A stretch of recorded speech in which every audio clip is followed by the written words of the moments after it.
Gordon Ramsay has had quite a few TV shows over the length of his career.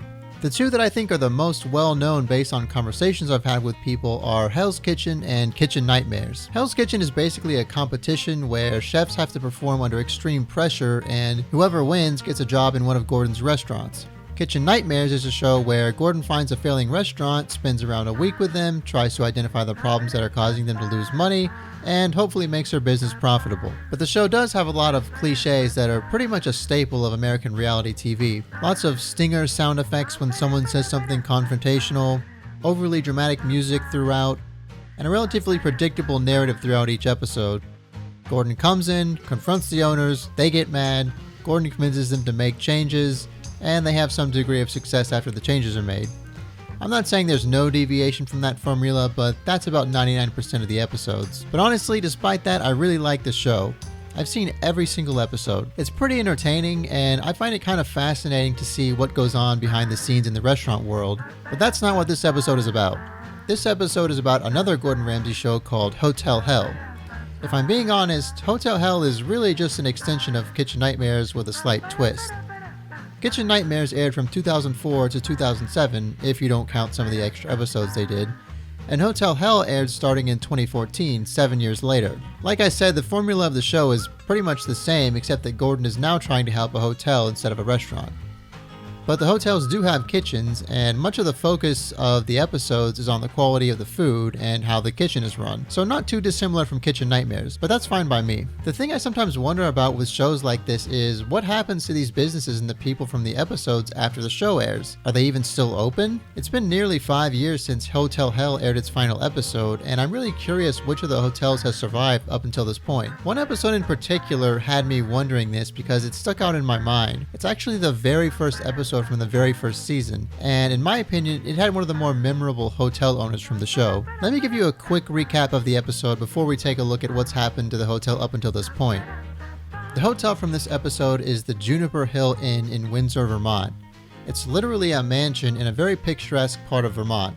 Upon arriving, Gordon is confused about how this hotel isn't filling rooms every night given how nice it appears. We are then introduced to the owners, Ari Niki and his boyfriend, Robert Dean II. But Robert seems to be the real owner, while Ari just acts as a kind of manager for the staff.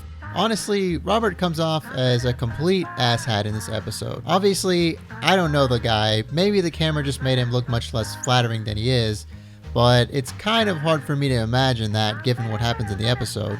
First impressions of the hotel aren't great. Gordon compliments how nice his room looks, but complains about a horrible smell, only to be told that they had a plumbing issue a while ago. After getting moved to another room, he goes down to the kitchen to try their food out. He discovers that there are no prices on his menu, and on asking the staff to tell him how much it is, he learns it's going to cost $74 for 3 courses. To make matters worse, he absolutely rips the food to shreds, and when they bring out the dessert portion, it's only half of a small cake, which he also complains about given the price of the meal. Pretty much everything about the hotel seems to be overpriced, and it also seems to under-deliver. The shit-smelling room that Gordon complained about costs $350 a night, and there's a 2-night minimum which totals $700 to stay at this hotel. When Gordon asks how a local off the street is supposed to afford $74 for a meal, Robert responds with, "We haven't identified the appropriate people to come here." And he also says they won't even let people eat at the hotel restaurant unless they are already renting a room, despite being desperate for cash, which really seems to annoy Gordon. Again, maybe I'm being too harsh on the guy, but Robert really comes across as this snobby, wannabe rich guy throughout the whole episode. And maybe I'm reading too much into it, but given how humble Gordon Ramsay's beginnings were and how hard he had to work to get where he is, I'd imagine that probably played into making Gordon not like him. But it gets worse. Gordon learns from the staff that they are frequently paid late or not at all, and what they are paid is shockingly low by most people's standards. The head chef reveals that he's making only $400 a week, which if we assume a 5-day work week and 8-hour days, he's making about $10 an hour. On top of that, Robert has also apparently been taking staff tips to pay for things the hotel needs. But it gets worse still, because it's also revealed that Robert and his boyfriend are living on the premises in a really fancy RV that costs $100,000, while not paying his employees properly.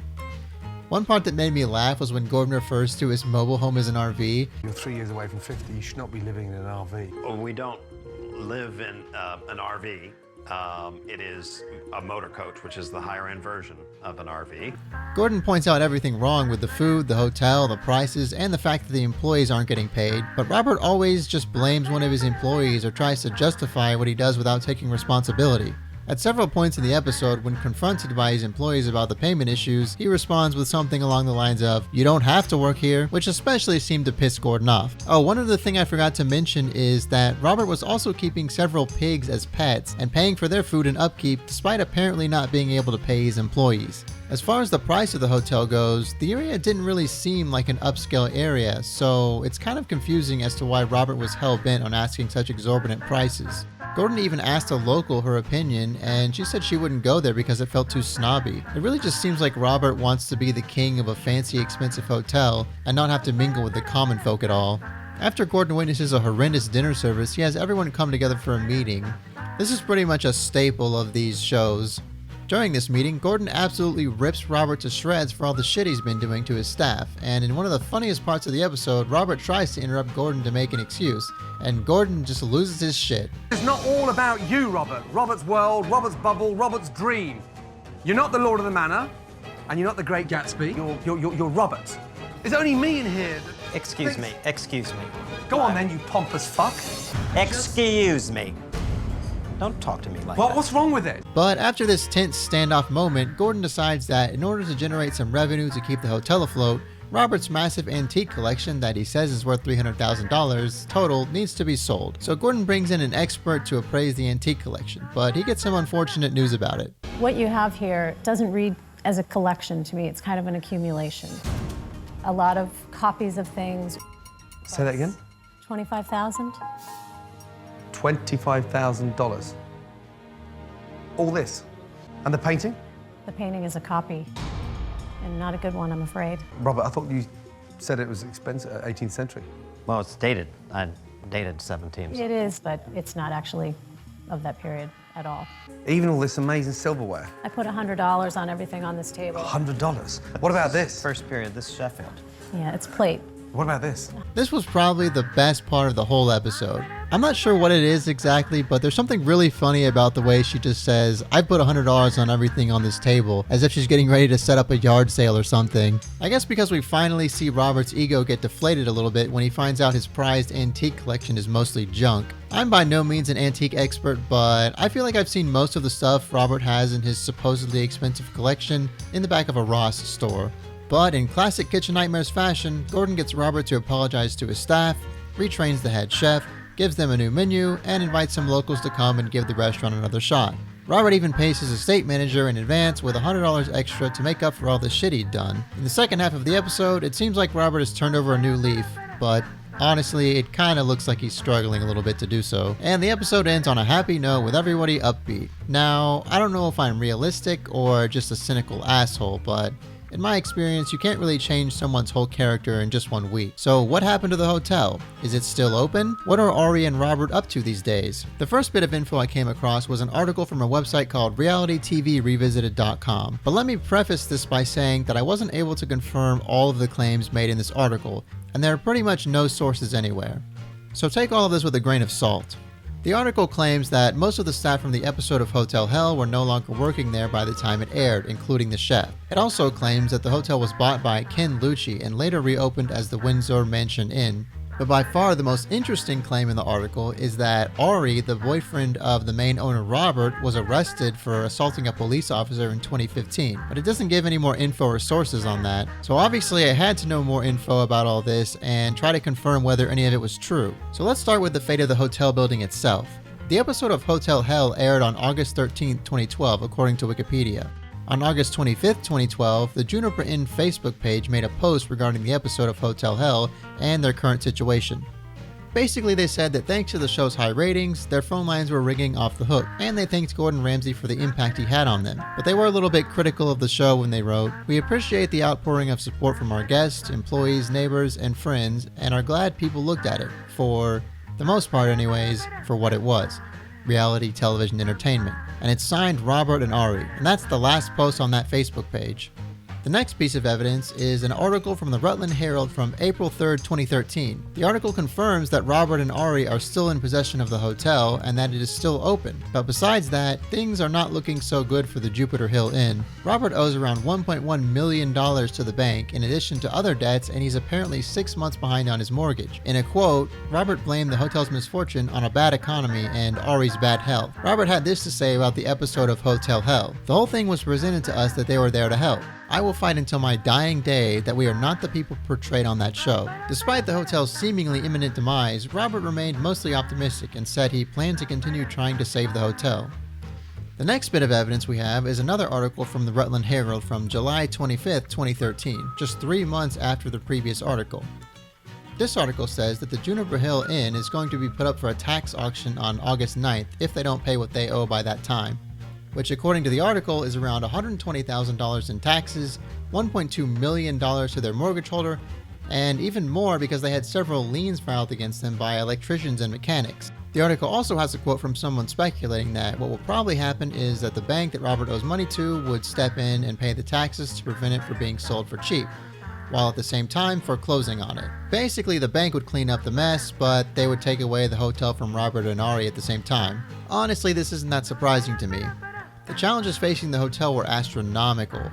I didn't really think that getting Gordon Ramsay's help for 1 week could fix it at that point, but obviously I don't really blame Gordon for that.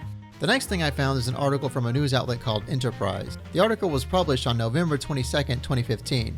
It says that the inn did end up going to auction and being foreclosed on by the bank. The bank then resold the hotel through a company called Sotheby's International Realty. Eventually, the hotel ended up in the hands of Ken Lucci and his sister Brenda Bradley. They paid only $400,000 for it, which is extremely cheap considering it cost Robert Dean $1.6 million back in 2005.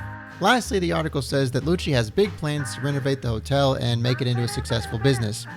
Our final article is from Valley News on March 23, 2019. This article explains that Lucci did reopen the Juniper Hill Inn, but under a different name. He changed the name to the Windsor Mansion Inn. Then things take a wild turn. Lucci was arrested and pled guilty to stalking 2 employees and firing a bullet into one of their vehicles. He was sentenced to serve 90 days in jail. What is it with this hotel and having horrible bosses? Following the arrest of Lucci, the hotel ended up in the hands of Brenda Bradley and her husband James. Honestly, the way this article was written was a little bit confusing to me, but from what I gather, at the time of writing it, the Windsor Mansion is up for sale again, and there's a prospective buyer. That buyer is speculated to be a company called HHK Hospitality, but the sale hasn't gone through yet.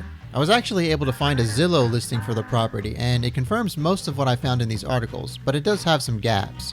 We can see though that on July 7, 2020, the hotel went up for sale and was then removed from the market on February 10th of 2021. It's not entirely clear to me whether the property was actually sold or not, but I assume it wasn't because if you look at the $400,000 sale that I mentioned earlier, it says sold instead of listing removed. And that's about all we know for sure about the ownership of the hotel up until this point. It is, however, open for business as evidenced by this TripAdvisor listing. This room costs $139 a night, and the reviews for the hotel are pretty good as you can see. So now that we've talked about the actual building, let's talk about the owners and staff from when the episode originally aired. As far as the original owners go, there's pretty much no solid information on them. I found some things here and there, but it's not solid enough to definitely say it's them. I found a LinkedIn page listed under the name Ari Niki. As you can see, the college he went to is in Helsinki, Finland, and in the Hotel Hell episode, Robert mentioned that Ari was Finnish. He also has the company UPM Kaimene listed as his last work experience, which is a Finnish company that also does business in North America. If this really is his account, then that might explain how he ended up in the United States and got involved with Robert.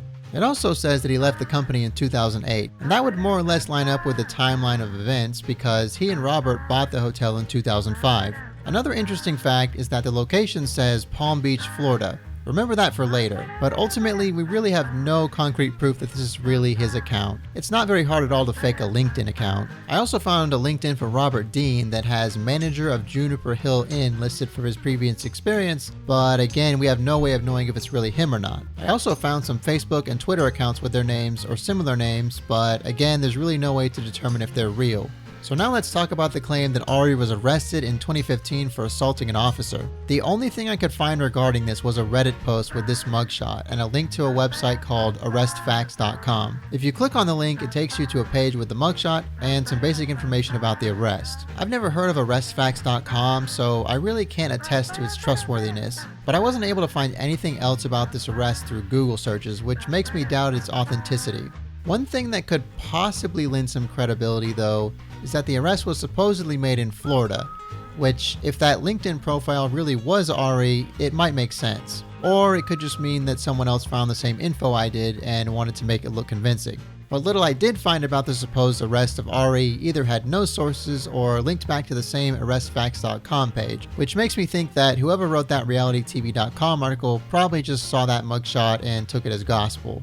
And that's pretty much all the info we have on the owners to date. It seems like they've pretty much just disappeared off the face of the internet. And honestly, I don't really blame them. While we don't really know how accurate it was, they were definitely not shown in a good light in the episode. And while doing research for this video, I saw that to this day, there are still people going to their old accounts and blasting them for what they did to their staff. There is one person from the show that I was able to find at least a little bit of info on though, Chef Julian Jones. That unverified article from Reality TV Revisited claimed that he left the Juniper Hill Inn by the time the episode had aired. I managed to find his LinkedIn, and he does in fact have Juniper Hill Inn listed as experience up until 2012, which seems to confirm what the article said. Then it looks like from 2015 to the present, he became the executive chef of a Hollywood restaurant called Soul Hollywood. But that's actually partly incorrect, as we'll see in a minute. I managed to track down an interview he did on YouTube in 2017 with a woman that I presume to be the owner of the restaurant. I can't find any more recent proof of him working at Soul Hollywood, but as of 2020 on Google Maps, you can see that the restaurant is boarded up and there's a for lease sign in the window, pretty much confirming that they are no longer in business. So he's definitely not working there now.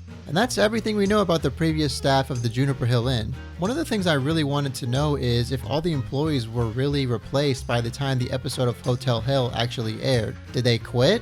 Were they fired? Did Robert go right back to being an asshole once the cameras were gone and caused them to leave? Or maybe given the hotel's financial problems, he still couldn't afford to pay them and they got fed up and left because of that? I wish I knew where this realitytv.com website got that info from so I could try and verify it, but oh well. If anybody has any other info about any of this, then please let me know and I might do a follow-up episode. Well, I guess that's going to do it for this video. Thank you so much for watching all the way to the end. All of the sources I used are going to be linked down below in the description of the video. If you liked the video, please consider liking and subscribing, and if you want to see more or less of these kind of videos, please let me know in the comments down below, and I'll see you next time.